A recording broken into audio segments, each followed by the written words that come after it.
A lot of information this weekend, huh? You know, especially if you've not been exposed to any of this stuff before.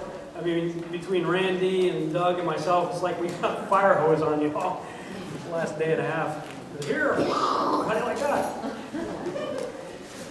Well, I want to kind of wrap up my talk and direct our attention to the possibility of the return of the Nephilim now, you know, in the last days. We agree that we are either in the last days or rapidly approaching them.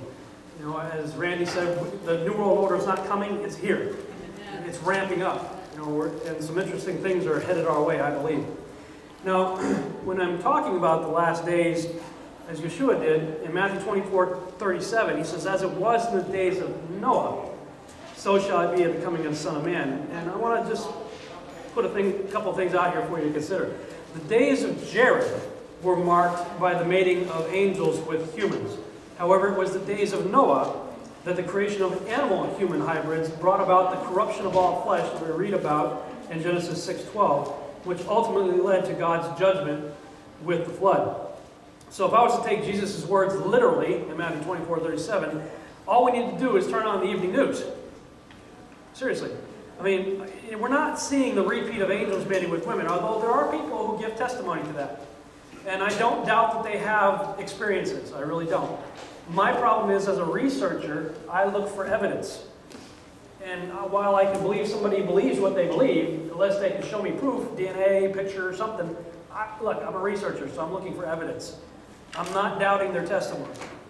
I'm looking for evidence. I have not seen physical evidence of angels mating with women. I've heard testimony, haven't seen evidence. However, I have seen physical evidence of animal-human hybridization taking place on the evening news on a fairly regular basis. So I'm going with the tangible, what I can see, hear, touch, taste, smell, you know, verify, vet out, and that's what I'm seeing. Now, let's talk about transhumanism. When I talk about transhumanism, I believe it is a doctrine of devils. And I'm going to bring you back to Genesis 3 again. The serpent said unto the woman, you shall not surely die, for God doth know that in the day ye eat thereof, then your eyes shall be opened, and ye shall be as gods, knowing good and evil. What you see here is essentially three promises of the serpent. A promise of immortality. You won't die. A promise that their eyes shall be opened and have greater wisdom and understanding and knowledge. Right? And you shall be like God. You know what's interesting about those three? They already had them. They were already immortal. Death didn't come until after they took a bite. Right? Greater wisdom, understanding, and knowledge. They walked with God in the cool of the day. Hey God, how did the Milky Way get there? Well, let me tell you, Adam. How much more wisdom, understanding, and knowledge you need than walking with God, the creator of the universe. You will be like God. They were already made in the image and likeness of God. They already had all three. They believed the devil, took a bite, and lost it. And man's been trying to get it back ever since. There's an individual named Professor Nick Bostrom. I'm going to play a clip from a documentary called Building Gods. Look at these three promises of the serpent. Immortality, greater wisdom, understanding, knowledge, and be like gods, okay? Look at that. Look at the order that they're listed. Listen to what Professor Nick Bostrom, he's one of the most vocal spokespersons for the transhumanist movement. Listen to what he said. What I'm really interested in is to try to understand the bigger picture for humanity, our place in the world, and what might lie in store for our species in the future. Particularly the way we might use technologies to enhance ourselves, or to go beyond what we currently think of as our human nature, whether it might be by radically extending the human lifespan through solving the problem of aging, or increasing our intellectual capacities, improving our memory, or taking control of our own emotional states.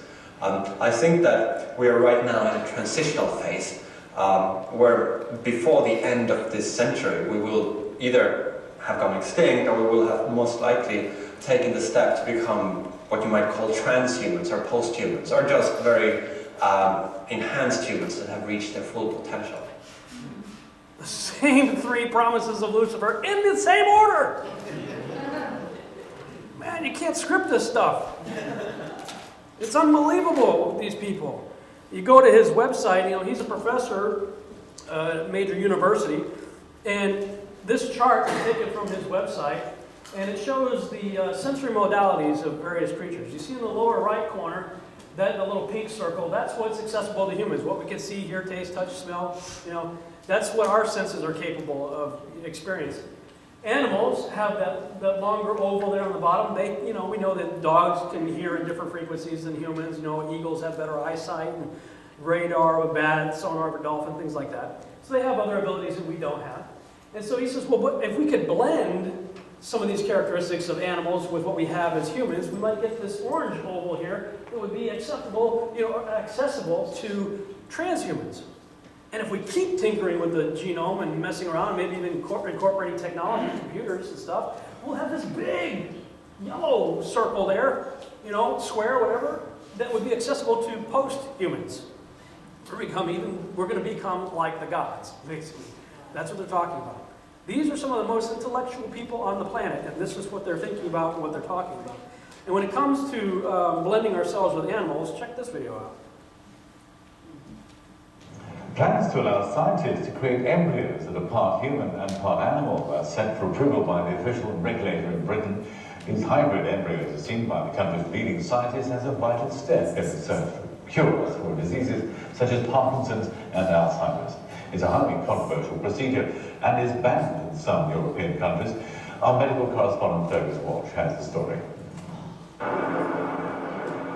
This embryo is part mouse, part cow. In a few months, this Newcastle lab is hoping to create a human-cow hybrid. This is highly complex science, the creation of cytoplasmic hybrids, known as hybrid embryos. The starting point is a cow's egg, which is cut open by a laser. The DNA is sucked out.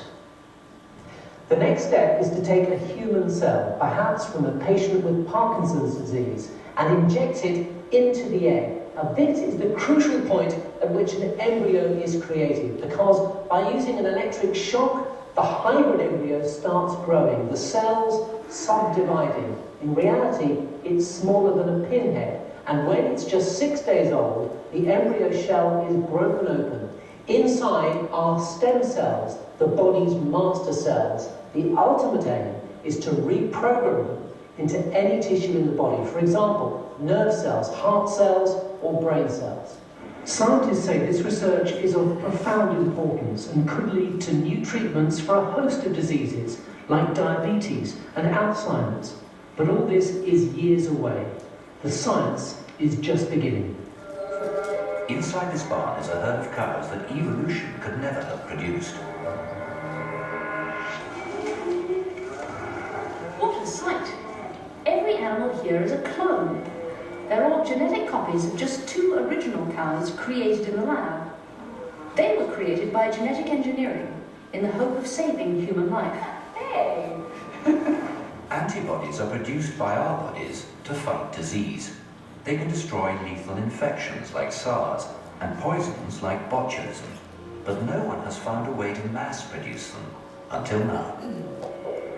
Dr. Robles' calves are worth up to $500,000 each. They have human DNA inside them. Their future is to be milked for their blood. This is the world's first antibody extraction parlor.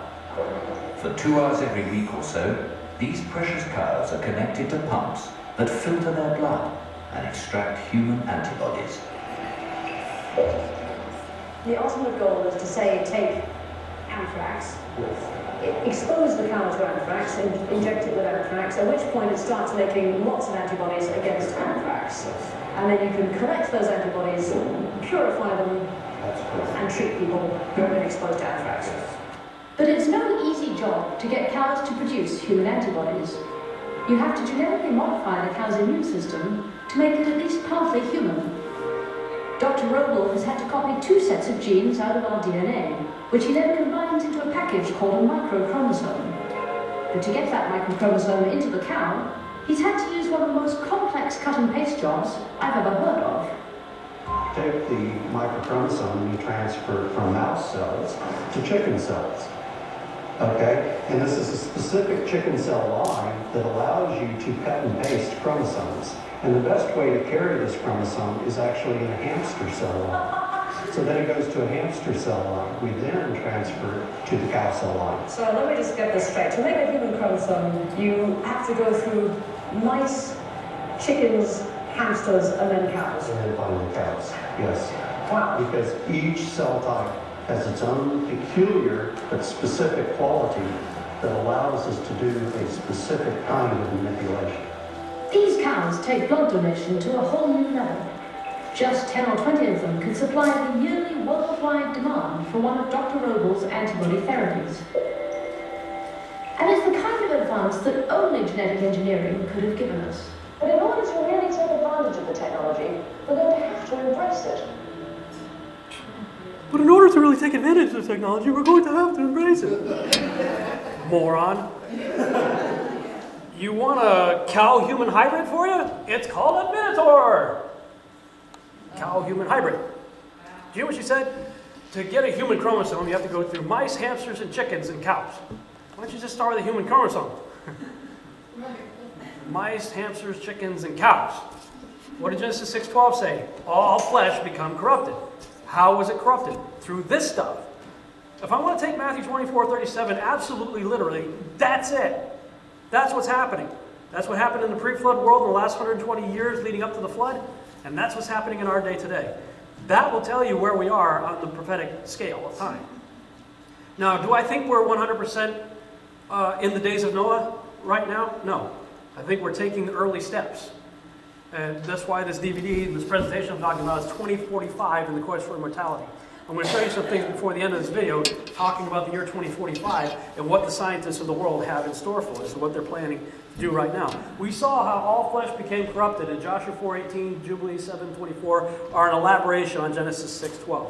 It's what we just saw in that video. All right? What has been will be done again. And again, I'm going to point back to these two books that inspired my thinking. Doug Hamp's book, Corrupting the Image, and Tom and Anita Horn's Forbidden Gates. I believe when you corrupt the image, that which God created of its own kind, by mixing it with kinds were never meant to exist together, you're opening up forbidden gates that, in my opinion, are bringing back the return of the Nephilim, or at least one variety of them. And again, it's all about not mixing seed. We see in Leviticus 19:19. You are to keep my statutes. You shall not breed together two kinds of your cattle. You shall not sow your field with two kinds of seed, nor even wear a garment upon you of two kinds of material mixed together. That's how much God is against the mixing of seed. Mixture, right? And I found it interesting that that's a quote from Leviticus 19:19, because when you look at Revelation 19:19, and I saw the beast and the kings of the earth and their armies gathered together to make war against him that sat on the horse and against his army. What's their army comprised of? Well, we saw that in Revelation 17. We talked about it last night. And the day that dwell on the earth shall wonder whose names were not written in the book of life. I believe our names are all written there, and all we have to do is confirm our reservation. You reject Christ, you get blotted out. You can't blot something out unless it was there to begin with. That's why I believe God said he's not willing that any should perish, but that all should come to repentance. The proof is he put your name in the book before the foundation of the world. So who are these guys whose names were never written in the book of life? I believe they're Dr. Roble type, creature from the island of Dr. Moreau, concoctions. People that were never meant to exist in the first place, in my opinion. Now, GMOs, we heard some talk about that earlier. You find that even the food was corrupted, and you see in Leviticus 19, beginning of verse 23, when you enter the land and plant all kinds of trees for food, then you shall count their fruit as forbidden. 3 years it shall be forbidden to you. It shall not be eaten. But in the 4th year, all its fruit shall be holy, an offering of praise to the Lord. In the 5th year, you are to eat of its fruit, that its yield may increase for you. I am the Lord your God. You shall not eat anything with the blood, nor practice divination or soothsaying. I talked about in the previous session that the sins of the fathers are passed down to how many generations? 3rd and 4th. Right? That applied even to the food. But The genetic tampering, even with the food, had to go through a process of cleansing right through the 4th year. You couldn't eat it until the 5th year. Genetic tampering of food took place in the land of Canaan. Genetic tampering of food is taking place today. What I found interesting looking at the Enoch account is that when it talked about the angels coming down and mating with women, it says, "And all the others together with them took unto themselves wives, and each chose for himself one, and they began to go in unto them, and to defile themselves with them, and they taught them charms and enchantments, and the cutting of roots, and made them acquainted with plants. And then they became pregnant, and they bare great giants whose height was 3,000 ells." 3,000 ells, Dr. A. Nyland translated 3,000 ells as 300 cubits. That seems ridiculous to us to think of 300 cubit tall people, which is the same dimension as the length of the ark. The ark was 300 cubits, 450 feet. Now, to think of a 450 foot tall giant seems completely absurd to us, but the Greeks didn't think so. They called them the Titans. In fact, if you go see any of the recent movies that come out, Percy Jackson, the last one, they released Kronos, 400 footer. Clash of the Titans, Part 2. Watch the movie Clash of the Titans, Part 2. Kronos is released, Titan, 400 footer. Again, Hollywood gets it. Okay, so, whether it's hard to believe or not, that's what the ancient record testifies, that these guys were massively huge. But before they could have children, they had to mess around with the plants first.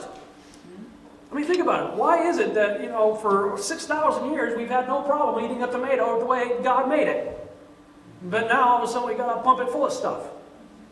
Why? Our food was perfect. It was fine. It was good. It was nutritional.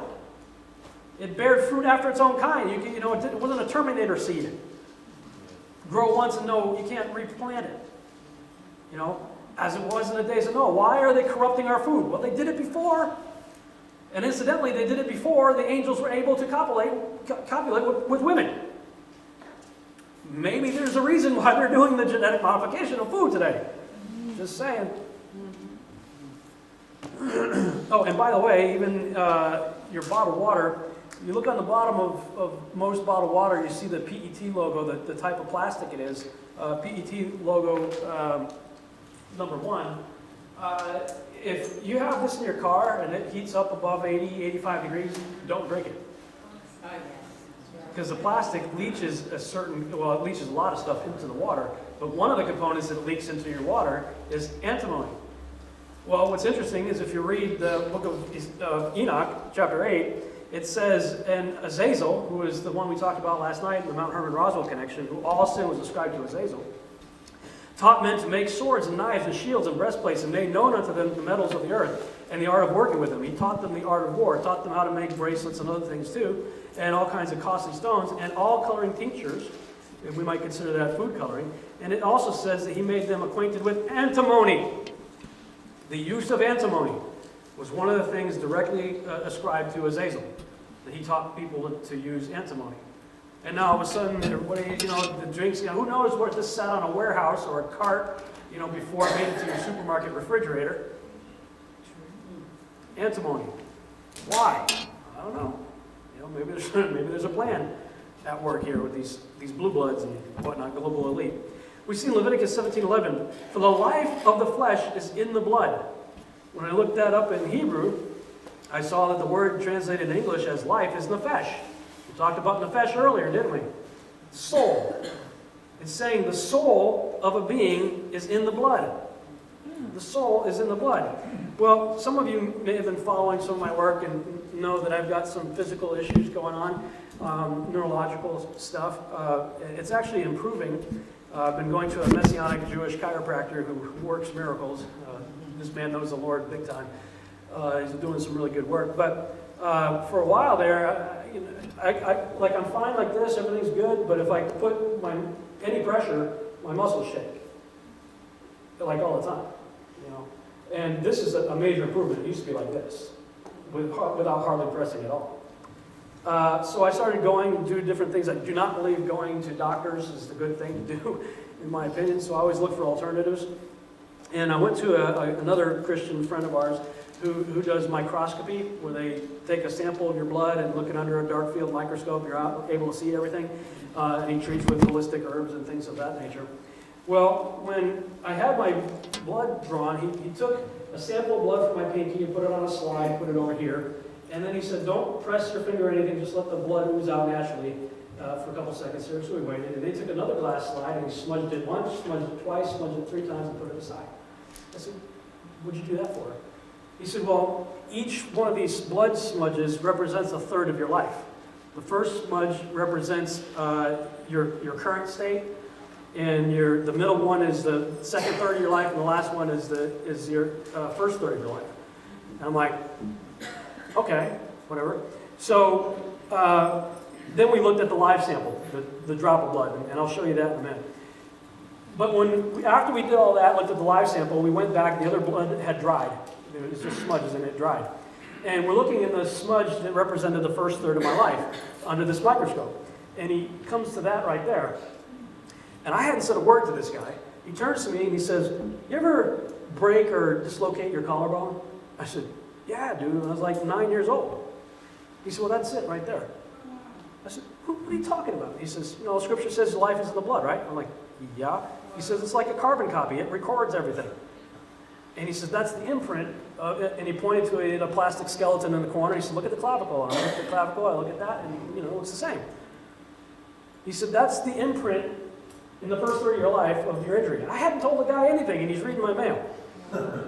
And he kept looking again. I hadn't said anything. He turns to me and he said, you had respiratory problems, too, in the first third of your life, didn't you? I said, yeah, I had asthma until age 12. He said, well, that's it right there. And he pointed to it. I'm like, whoa! We looked at the middle third. That was the healthiest time of my life, and it showed that. And then we looked at the last third of my life, and it showed some of the pathology that I'm dealing with now. So he made me a believer. I'm like, what do I do with that? This guy's reading my mail. He's looking at my blood. But he's proven to me from a scientific point of view what the Scriptures are telling us. Thousands of years ago, the life is in the blood. That's not all that was in my blood. Here's some screenshots. Your blood is supposed to be, you see some fairly normal cells up there that are supposed to be nice and round, sort of translucent. They're supposed to be flowing nice and free. Well, mine are all in big traffic jams and slammed together and full of stuff. That's fungus in the top left. That's a parasite in the right. That's a cell-eating amoeba there on the middle left. And all the dark spots in the middle, there are cells that it had previously eaten. And we sat and watched it literally suck live cells in as it was eating my cells. That's cholesterol there on the right. And then down here, you see this gear-looking cell right there. It's got little bumps all over it. This whole section right here, all of it, cancer. 25% cancer cells out of my pinky. That came out of my pinky. And I'm going, that came out of my pinky. What's going on in the rest of my body? Different things in there. I'm looking, I'm like, freak, why am I still alive?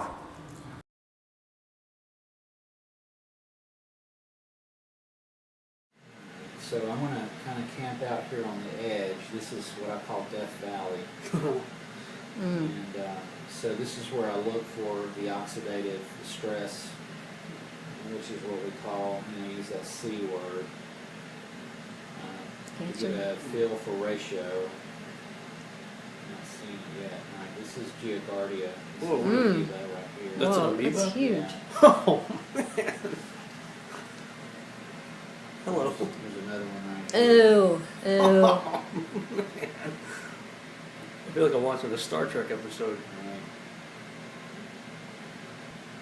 Okay, so we're moving into, they're starting to show up. This is what cancerized or oxidative stress is in the body. And it literally, the cells shapeshift, they mutate. Yeah, they're not round anymore. Yeah, and you can see that process in there. This is on the edge of that blood, or what? Yeah, it's where you find that where I find it.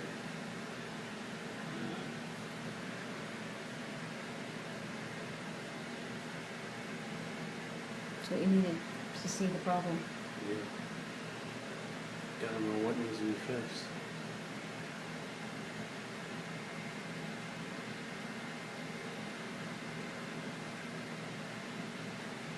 So if you just watch this right here, you can see the cells actually coming through, and you can see the mutations.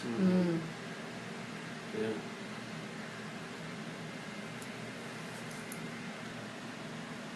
What we're looking at here is about a 25% ratio. Oh no, it's not good.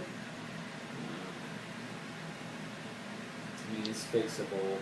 Yeah. And your timing is perfect. As you can see in here, it's really kind of just It's not good. whacked. Oh no, it's not good.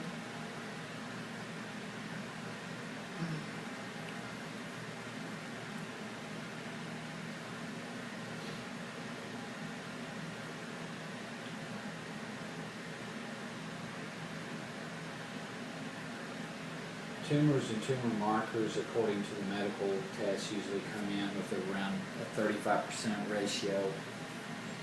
So you're kind of borderline.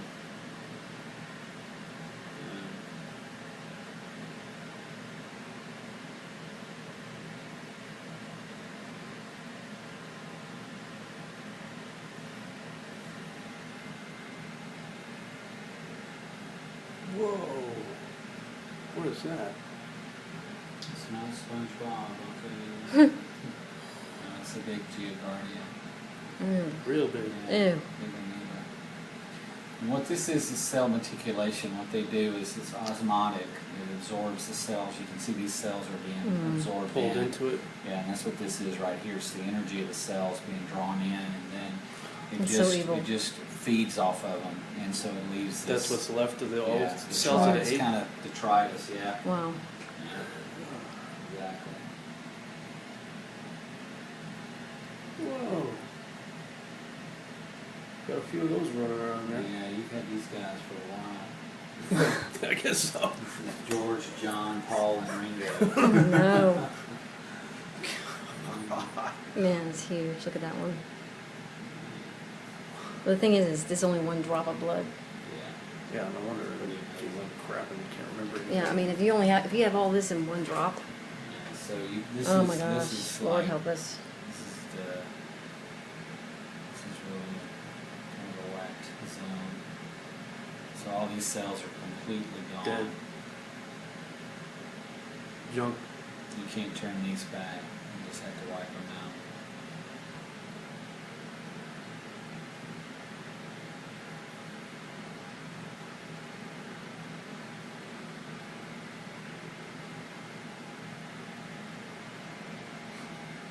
It's okay, honey.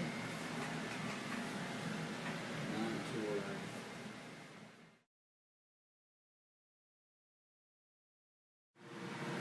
Still shaky, huh? Yeah. Sometimes worse than others.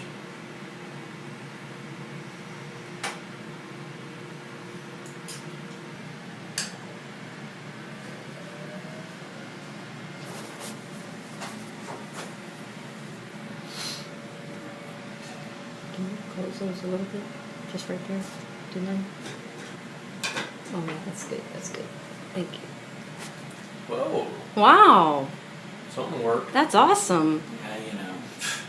Wow. Look at that. That's amazing. Look at them. They're round. Doc, that's amazing. It's beautiful. Compared to the traffic jam I had before. Oh my gosh. That's life. It's encouraging. It's very encouraging. Wow.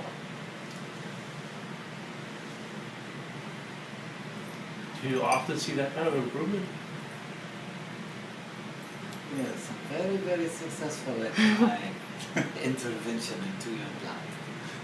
Yeah, no, These guys bouncing off of something. well, that's all bacteria. It's one of the reasons why you're so shaky. You got about 3 different kinds of bacteria in there that we really need to ramp up. I mean, from my perspective, really, you know, the first time I see you, you know, it's kind of it's a generalized train wreck, and so, but really, where we're going to start seeing is once you've been through about 6-8 weeks of work, and we've hit the core level of your body, we're kind of just pulling up everything. Look at that. Yeah. That's amazing. And that's where we start seeing what is really your core issues. It's pretty dramatic, the improvement. Oh yeah. How do you feel? That looks a lot better than last time. It'll give you a little pep in your step. You Mhm. know, see this. Definitely. And it's a testimony that, that this stuff works. Mm-hmm. You know, now we went through some natural homeopathic stuff, herbs and different things, and then some rife treatment. If you know what rife is, we used frequencies and stuff to get rid of it, and cleaned out just about everything, except for some bacteria. There was still bacteria, but it got rid of the fungus, it got rid of the cell-eating amoebas, and I had no cancer. They got me on an alkaline diet, thank you, alkaline water and stuff like that, because cancer cannot live in an alkaline environment. So, I mean, they don't tell you any of this stuff, in the medical community. Now, if I went to the doctor with some of the stuff that I had, who knows what they would have pumped through me.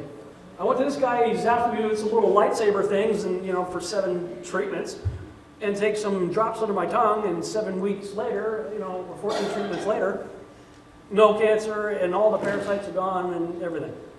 Okay? But life in the blood is not just your life. There's other stuff in your blood if you don't know how to take care of yourself.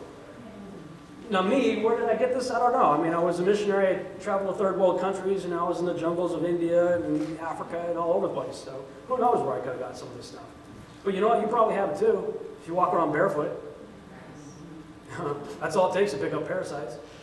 If you've got animals, you pretty much definitely have them. People in third world countries know about this stuff, so they drink certain kind of teas, they eat herbs and stuff like that because they know they have it, so they purge it out. Americans have no clue. Most people are walking around, and the symptoms that you get from parasites mimic lupus, MS. A lot of things that people are being diagnosed with can be simply treated by going to your local vitamin store and taking Pararid. Get rid of parasites. Now, when it comes to parasites, check this video out, Parasite Mind Control. Ants are a part of the most disciplined, dedicated social system on Earth. Until, that is, they become slaves to behavior-controlling parasites. Suddenly, these rogue ants no longer serve the colony. They're taking their orders from the parasite. Okay, let's back up. Now, how did this happen? It all begins when the ants in any town USA consume the slime of a passing snail. They divide it up and take it back to the colony. This is a blunder of epic proportions. Turns out, the slime is loaded with eggs of a body snatcher called the liver fluke, a type of flatworm. The liver fluke burrows into a part of the ant's brain, and for unknown reasons, it's almost like the fluke enslaves the ants and orders them to carry it to their next hosts. Any grazing mammal host with a nice warm liver will do, but in this case, a cow appears. The liver fluke worms can switch the ant's behavior on and off, causing the infected ants to place themselves in easy-to-eat positions at dusk when mammals are feeding. No cows in sight, ants act normal. Cows appear. Ants are, in essence, ordered to take their positions in purple flowers and latch on. The cows ingest the vegetation, the ants, and the fluke larvae inside the ants all in one bite. Once inside the cow, the worms burrow out of the stomach and into the liver, where they develop into adults and dine on liver tissue. They lay eggs that are excreted from the liver into the bile duct, and then defecated by the cows. They don't kill the cows, but the cows become weak and emaciated, devastating herds. And all because of parasitic mind control. Okay, now let that sink in, all right? Microscopic parasite comes out of a snail, ant eats it, it controls the ant's brain because it's a liver fluke, so it wants to get inside a mammal's liver, so it controls the ant. When the appropriate time, he's doing his thing, and all of a sudden a cow walks by, run up, get eaten. Goes into the liver, does his thing, and then reproduces, and the cow defecates, and then the cycle starts all over again. By the way, there are parasites that will control human beings' brains as well. I didn't have time to put it on there, but there's another series of videos that I actually ended up watching on how humans can be controlled by microscopic parasites. Okay? That can get into your blood and get into your brain. That made me really start to rethink this whole mark of the beast thing. Okay? when you look at the mark of the beast, we say, and also it causes all, both small and great, both rich and poor, both free and slave, to be marked on the right hand or the forehead, so that no one can buy or sell unless he has the mark. That is, the name of the beast or the number of its name. This calls for wisdom. In other words, pay attention.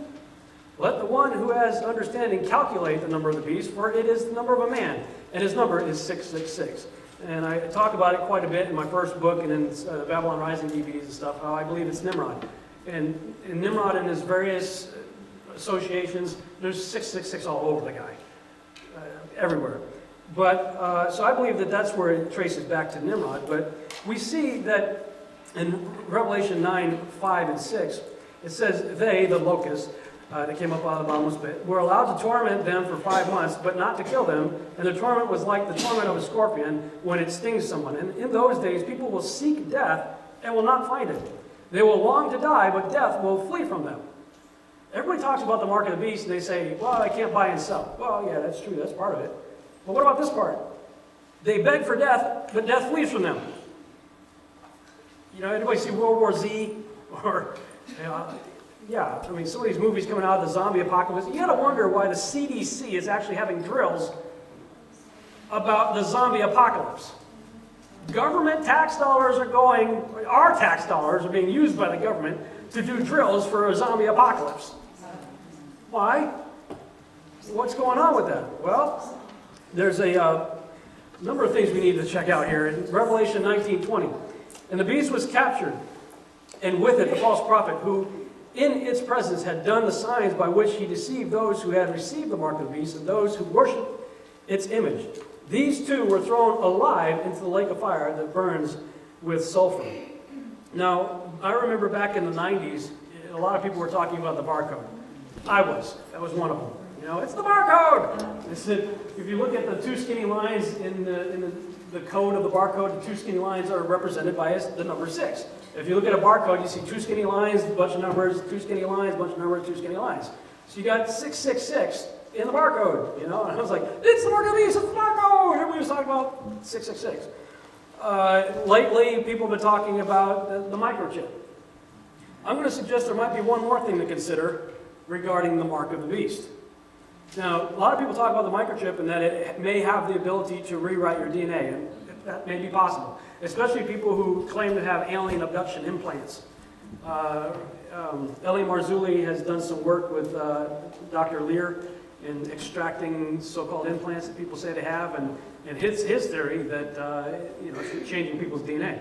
So it could be that maybe all of this is involved. I don't know, but I've become a lot more intrigued by the idea that the mark of the beast may really have more to do with the blood of the Antichrist.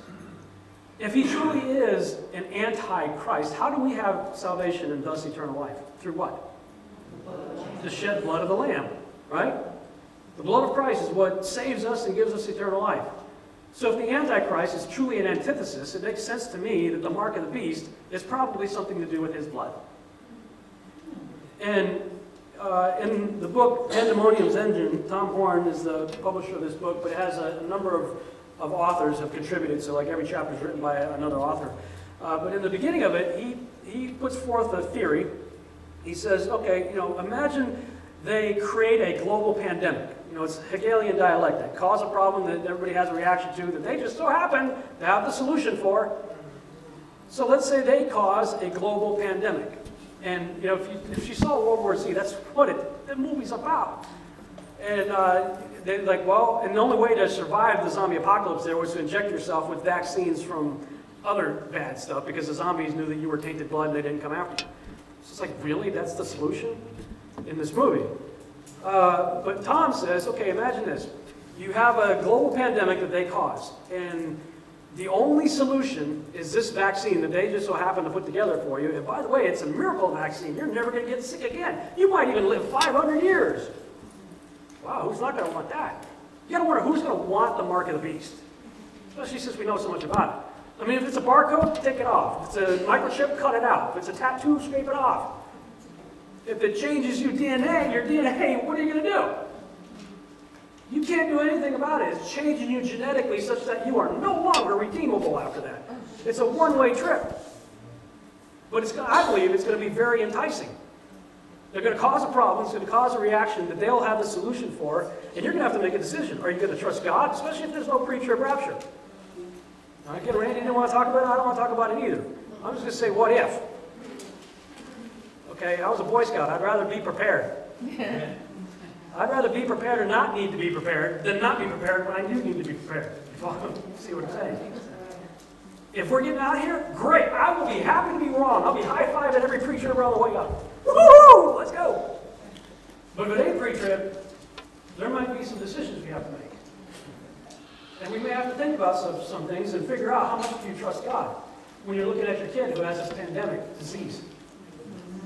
Do I go get the CVS flu shot? Here's a microcosm right now. The flu right now, there are people who can't keep their job unless they get the flu shot. Right? It's a microcosm. It's a test. Right? And the flu shot's bad, guys. Do some research on that. You don't want that in you. So imagine this. Tom's saying, okay, let's say you decide you don't want to take the super shot for the global pandemic. Fine, they're going to quarantine you. You're not going to have a job, you're going to be quarantined, you're going to not have food, and you won't be able to buy and sell. That explains why, you might have a problem if you don't take the mark of the beast. But if you do take the mark of the beast, well, it's like those commercials, where they have the side effects, they always advertise in the commercial, if you don't take this, if you do take the shot, side effects may include counterfeit immortality, not redeemable, cast alive into the lake of fire. Ask your political leader if this shot is right for you. See the commercial? See how this helps explain both the buying and selling and cast alive into the lake of fire, begging for death, and death flees from you? I don't know. I'm speculating here. I'm just a researcher, okay? I don't have all the answers. I have more questions than I have answers. But this is some of the things that I'm wondering about. And I believe we're going to have to figure out how to avoid the corruption of our flesh. And we've got a roadmap for us right here. That's the roadmap that's going to help us not have our flesh corrupted and possibly end up with the mark of the beast. John 14:12 is my trump card for all you cessationists out there. I am saying that because I grew up in a Baptist background that taught cessation. Anybody know what the doctrine of cessation is? The doctrine of cessation is that the gifts of the Spirit passed away with the Apostle John, the last one who died. I'm like, where do you read that in the Bible? Nowhere. That's not in there. I started to question that when I started reading it for myself and not listening to what the guy was saying. John 14:12 is my trump card. You think cessation? Great, what do you do with this? I tell you the truth. Anyone, not just Peter, James, and John, anyone who believes in me will do the same works I have done, and even greater works, because I'm going to be with the Father. Now, we can debate the greater works all day long. I don't know what they are. Well, let's go back to the previous statement. We'll do the same works. Let's get that one right. Then we can worry about the greater works. Well, you mean we're supposed to walk on water and turn water into wine? Look, I didn't write it. That's what it says. Here's a Sharpie. Here's a highlighter. Pick one. I've highlighted it. Mark 16 and 17. These miraculous signs will accompany those who believe. So I guess we got to believe. Come on. They will cast out demons in my name, and they will speak in new languages. They will be able to handle snakes with safety, and if they drink anything poisonous, it won't hurt them. They will be able to place their hands on the sick, and they will be healed. Does it say maybe, could be, possibly, hope so? Those who believe will. Do we believe it or not? Look, I don't have it 100% myself. I've laid hands on people and seen people get healed. I've laid hands on people and seen them not get healed. But I don't blame God, I blame myself. Because I know what's going on in here. I know if you give me a half a second to think about it, I'll move from faith to doubt just like that. And I found, at least in my life, that doubt is the kryptonite of faith. It cancels it out.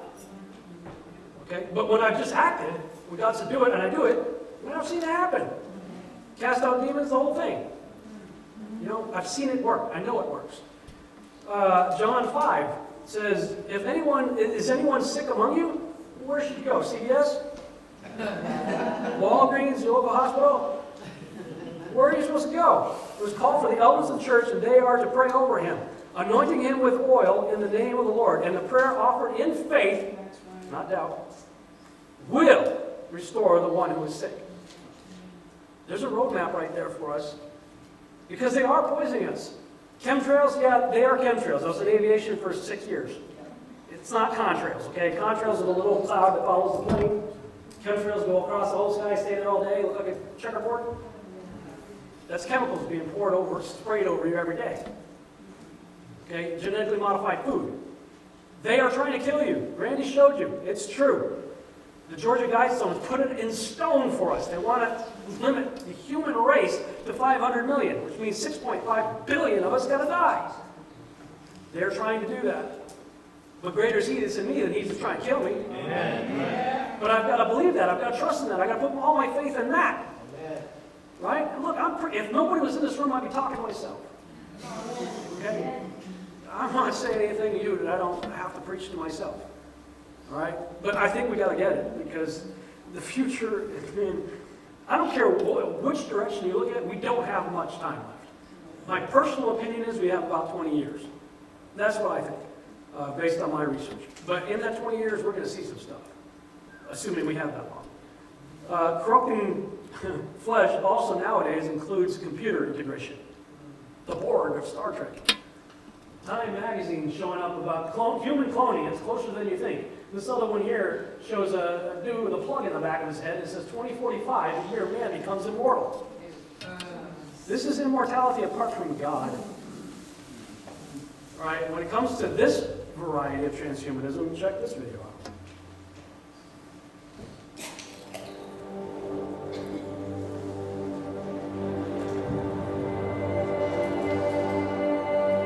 To transfer your mind to a computer, this seems to be the ultimate dream of many scientists. To liberate us from our old body that is becoming obsolete in this technological world.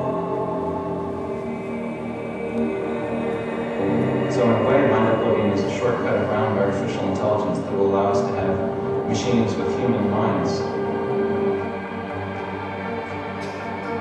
We will be able to inject a certain number of nanobots into our bodies, where they will locate our brain cells and copy their function. With no effort, we will get a hardware copy of our consciousness that will then send a software copy to a computer, where more copies can be made, or where our consciousness will be allowed to merge with other souls and software programs. We are going to get to the Terminator scenario. That's what I see. Intelligent machines calling the shots. Humans, some subservient slave is the best. Maybe on farms if we're lucky and so on. Looking at how we are ourselves now, I don't think the future is good. If you are a human after the singularity, forget it. There are certainly some humans that are against having implants, that are against becoming a cyborg and having extra abilities. It's difficult to see much of a positive future existence for them. Clearly, the world is going to be dominated either by intelligent machines or cyborgs, or a combination. That's where the future's going. And as a cyborg, if a human came to see me and it starts making silly noises, a bit like a cow does now. If a cow comes to me and says, moo, moo, moo, I'm not going to say, yeah, that's a great idea, I'm going to do what you tell me. So it will be with a human. They'll come in and start making these silly noises that we call speech and human language and so on. And I've heard these trivial noises. I'm not going to do those silly things. Why should I? This creature's absolutely stupid in comparison to me.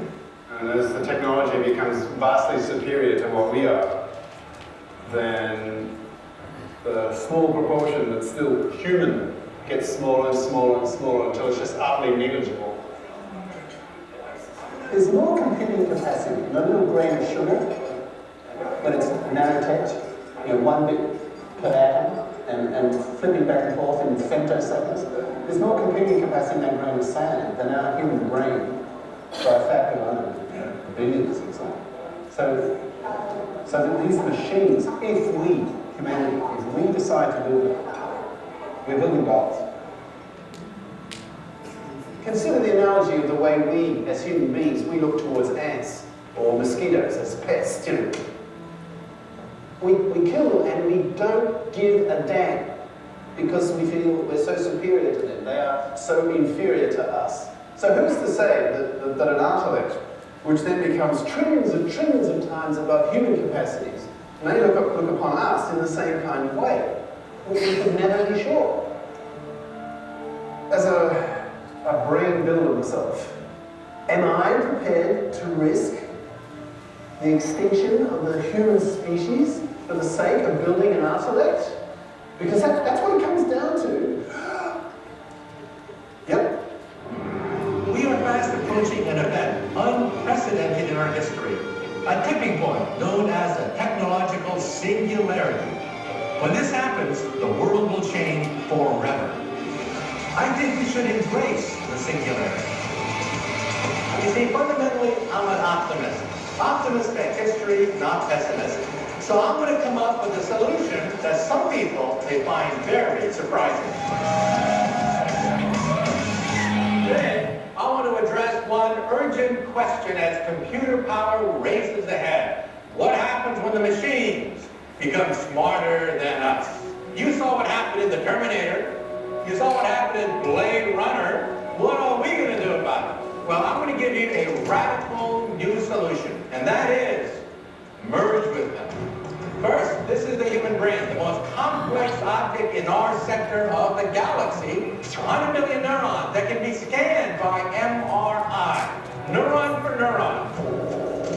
This means we can digitize all the information we accumulate during our lives and upload it into a giant mother computer, a vast database of all human knowledge, a resource we can share by downloading programs we want to give us instant knowledge. So when the singularity arrives, we will be in control. By merging with machines, we will enter a new age of superhuman existence.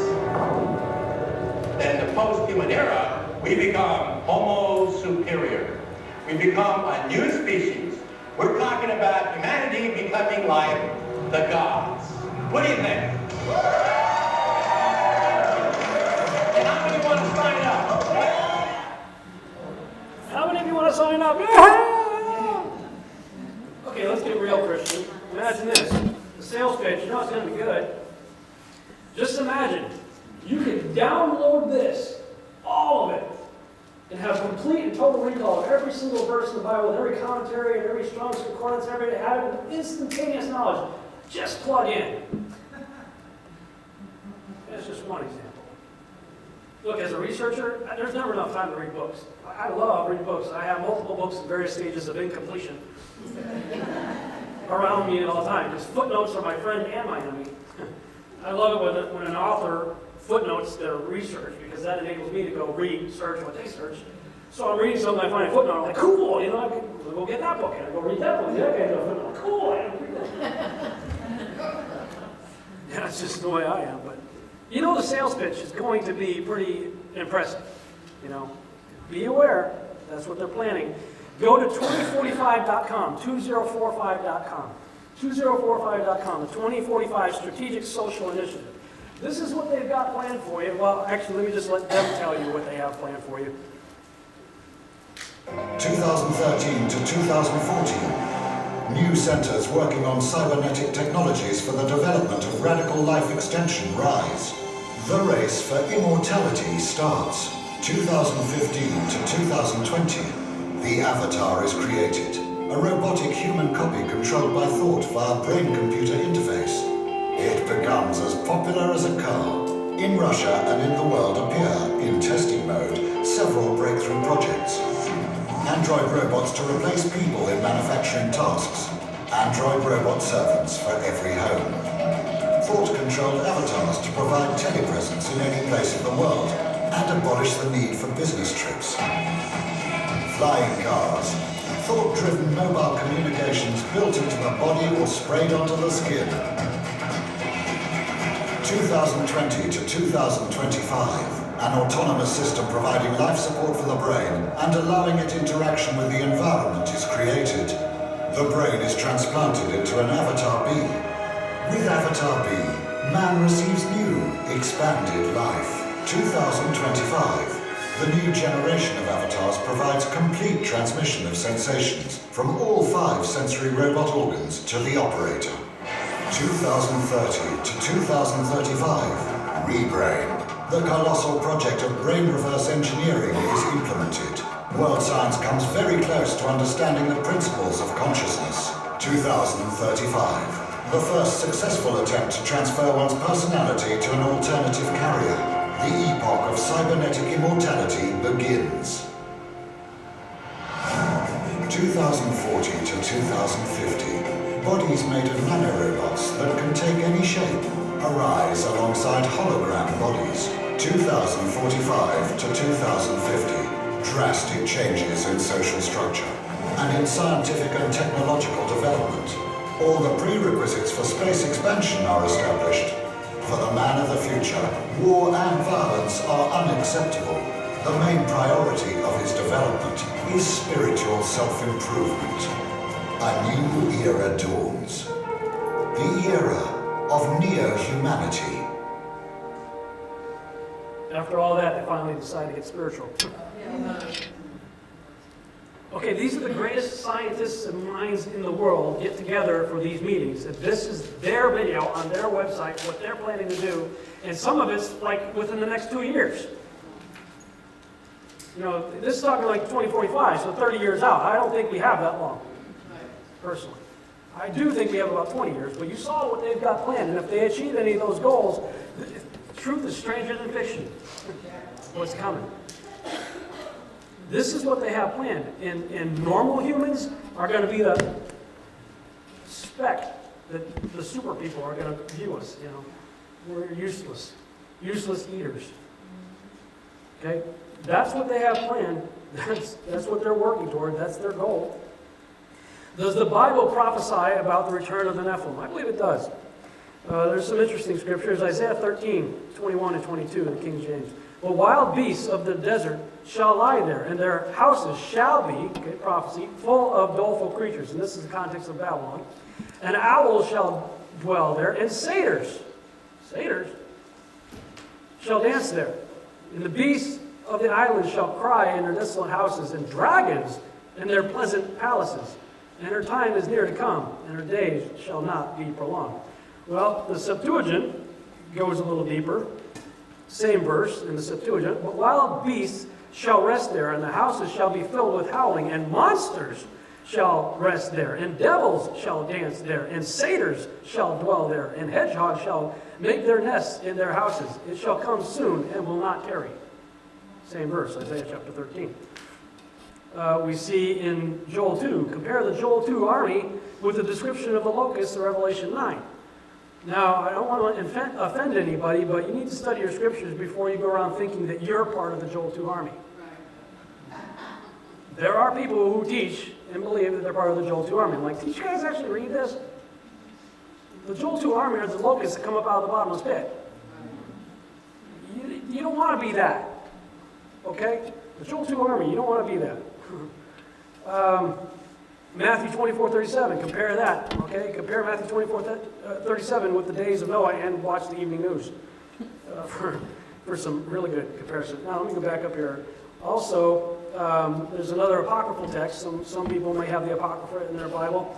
The apocryphal text of 4th Ezra 5, 8, and 9 says, pregnant women will give birth to monsters. 4th Ezra 5, 8, and 9.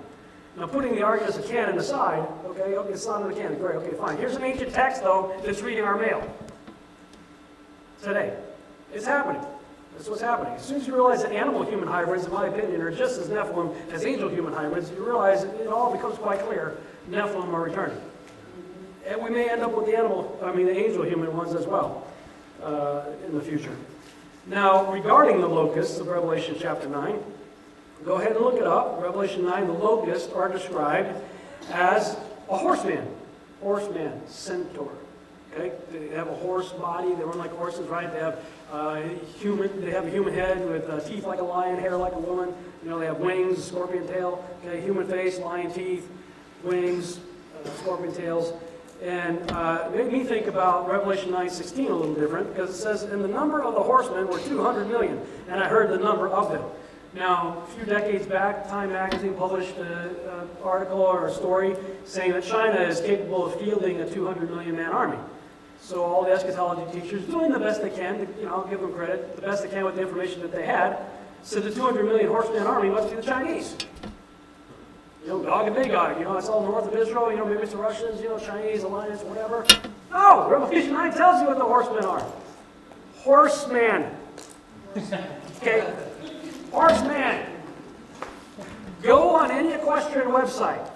Pick one that tracks the population of horses on the planet.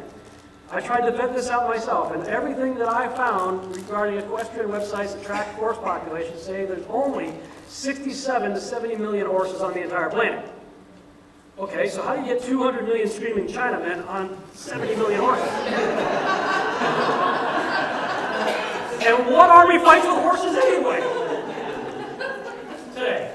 A bunch of guys with horses come, we take an Apache, it's all done. This is a little different. Horseman. They're chimeric centaurs coming up out of the bottomless pit, 200 million of them. And when you look into the research on this, the Greek mythology, you realize that centaurs came from an individual named Centaurus, who was a son of Apollo. What did Randy talk about earlier? Who's Apollo? The Antichrist, the beast. It's telling you what's coming. 200 million chimeric horsemen. Interesting. Okay. I do believe there is a biblical second incursion of angels made with humans. It hasn't happened yet, in my opinion. There's no indication that it happened in biblical times. However, in the book of Revelation, we have an interesting story in Revelation 12, 7 through 9. And there was a war in heaven, and Michael and his angels fought against the dragon. The dragon fought and his angels and prevailed not. Neither was their place found any more in heaven. And the great dragon was cast out, that old serpent called the devil, and Satan, which deceiveth the whole world. He was cast out into the earth, and his angels were cast out with him. Well, I believe the story is picked up in Isaiah 14. How art thou fallen from heaven, O Lucifer, son of the morning? How art thou cut down to the ground, which did weaken the nations? Skip on down to Isaiah 14:21. God says, prepare slaughter for his children. The iniquity of their fathers, that they do not rise, nor possess the land, nor fill the face of the world with cities. I don't believe they're going to do what they did in biblical times and build megalithic structures. I think God's going to wipe them out before they get to that point. Prepare slaughter for his children. He's cast out of heaven, apparently comes down and starts having children. You ever wonder why the devil is bound for 1,000 years and then he gets let out? I mean, his destination is the lake of fire, right? So what's the deal with him getting bound in chains, put in prison for 1,000 years and being let out? Why? Because that is the prescribed judgment for angels who mate with women. All the ancient texts tell you that. That when angels mate with women, they're bound in chains and put in Tartarus, which is the prison. Peter talks about it, where he talks about the angels left the first estate and all that. And their everlasting chains, your Bible probably says in prison or hell or Hades. The Greek word is Tartarus.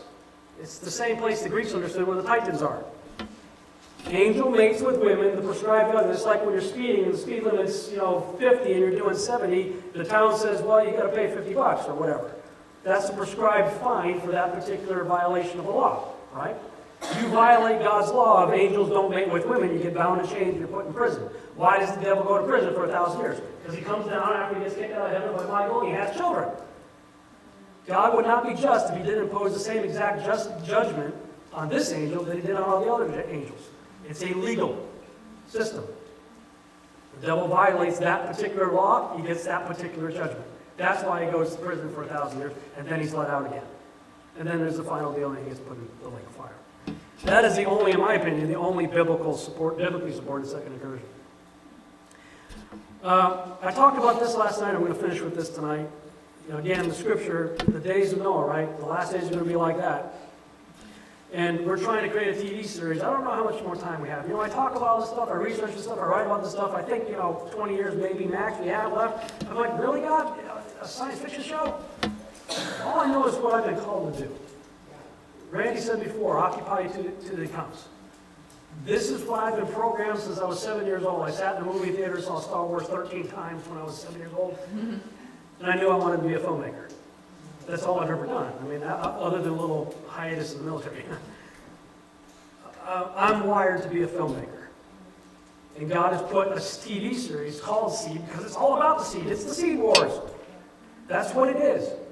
And I'm trying to put it into a TV series because why? Nothing reaches the masses, in my opinion, more than media, the arts, and entertainment. Nothing. I mean, of the top 3 most influential factors, actually the top 10 most influential factors in our culture, the top 3 were movies, internet, and television.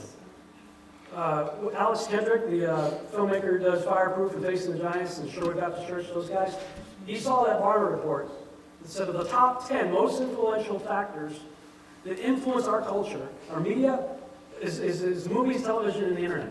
He said the church didn't even rank in the top 10 according to the Barna survey. Okay, so the church is not even, talking about culturally relevant, the church is not even in the top 10 of the most influential things. If we're going to reach the world, what do we got to do? We got to know where the world is. And according to all the statistics that I read, they're watching, where is the world? At least in America, they're watching 4 to 5 hours of TV a day. And I think the mistake the Christian filmmakers are doing is they're trying to preach in a venue where people go to be entertained. People don't go to the movies to be preached to. They get to surf the TV on if they want to be preached to. They go to be entertained. So when they go to a movie and it's the Bible stands, they're like, what am I doing here? The church gets excited, but the world doesn't even go. So God I'm not telling you what to do, I'm just telling you what God's told me to do. Is I've got to become as good at telling the truth as the devil is at telling lies using that medium. So, the average American is glued to their iPhones, iPads, similar devices, listening to music, watching shows, playing games. Americans as a whole spend over $9 billion a year going to the movies. So that's the field that God has called us to. My wife and I, we've been called to create a TV series called Seed, and we just simply ask that you help, pray, any way you can, pray for us. Help us any way you can, or pray about what God would have you to do. Okay? Maybe we have 20 years left. That's just a theory. It's not thus saith the Lord, it's thus thinketh Rob. How much time we have left, I don't know. But get busy. Start praying. My prayer is, Coach, put me in the game. If we've got one that's, the 10-yard line, we got, 30 seconds left in the game, put me in the field. Don't be sitting in the bleachers. Do something. And, when these things start coming out, remember the faith of people like Caleb and Joshua going up against these guys. Caleb's like, what's the problem? Let's go. David, who is this uncircumcised Philistine? I'm taking 5 rocks because he's got 4 brothers. I'm not missing. I'm taking you and your brothers out. And look at scriptures like this, where God's talking and facing the giants, Deuteronomy 1-3. Then we turned and went up the way to Bashan, and Og, the king of Bashan, came out against us, and he and all his people to battle at Edrei. Now, this is a pretty close scale representation of Og. Okay? Read Doug Hamp's book, too, and see how much the dude had to eat just to keep his heart beating. He was a big guy. Right? The dude was huge. And the Lord said unto me, fear him not, for I will deliver him and all his people and his land into thy hand. And thou shalt do unto him as thou didst to Sihon, king of the Amorites. The Amorites call seed of trees, which dwelt in Heshbon. So the Lord our God delivered into our hands Og also, the king of Bashan, and all his people. And we smote him until none was left to him remaining. If we believe in God, greater is he that he is in us than he is in the world, and we believe that, amen. If he said we could tell a mountain to move, and it's going to move with a mustard seed, I went to Israel 2005, got mustard seeds from Israel. Their mustard seeds are really tiny. And if that tiny little mustard seed can make a mountain move, man, let me get at least a half of the mustard seed going on here. No problem. All right? Fear not. Thank you very much.